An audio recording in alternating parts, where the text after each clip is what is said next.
Right, we're looking at a 1998 Chevy Blazer fuel pump removal, and you want to drop the gas tank most of the way. Don't forget to disconnect this right here. This is in the front next to the transfer case. I got a four-wheel drive, so that's a transfer case, but it's a little tricky to get to, and you can't forget about it if you don't see it.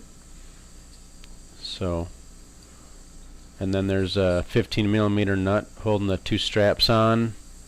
Need to drop those down. Of course, you want to support your gas tank. Here's the connections, and you need to squeeze the connectors to remove them and put on the new connector, electrical connector. And I've really fought with these connectors sometimes, so sometimes I've actually had to break off those connectors off the fuel pump, the line, and then once the pump is out, then I can work on those connectors easier. In this end here, bring it towards the drive line.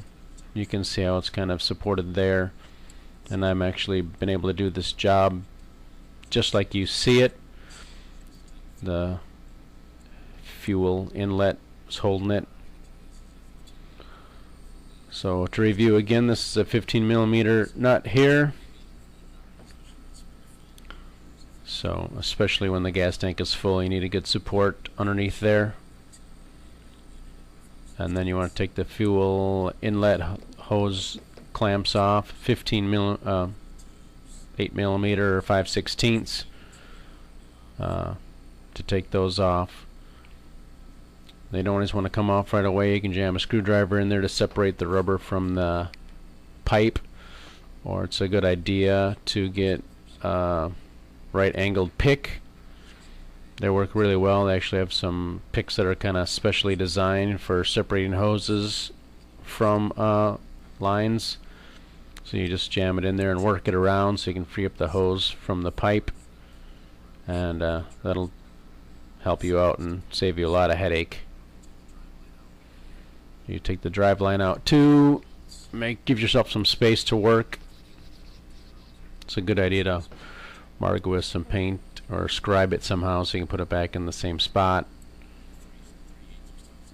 I think it was 3/8 or 7/16 for the bolts on that, so it's a good idea to get that out of there.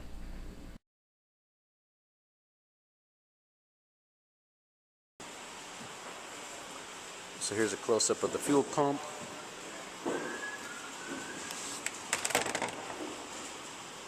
Here's one of these clips that's on there.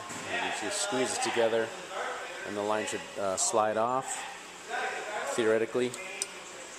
You can see this one actually ended up, it broke off, and I thought, well, if you're up to it and you don't want to spend 15-20 minutes tucked underneath the vehicle trying to fight them off, you could certainly take a cutter and cut these off. It's not the professional way, but if you're in the backyard and you are going to replace this pump anyway, after 5 minutes of trying to squeeze those things together, if they don't come off, then might just think about cutting them. You can drop the tank, and then at your leisure you can reach up there and get it off a lot easier. This center one does not have a clip, it just squeezes together. So hope this helps you out.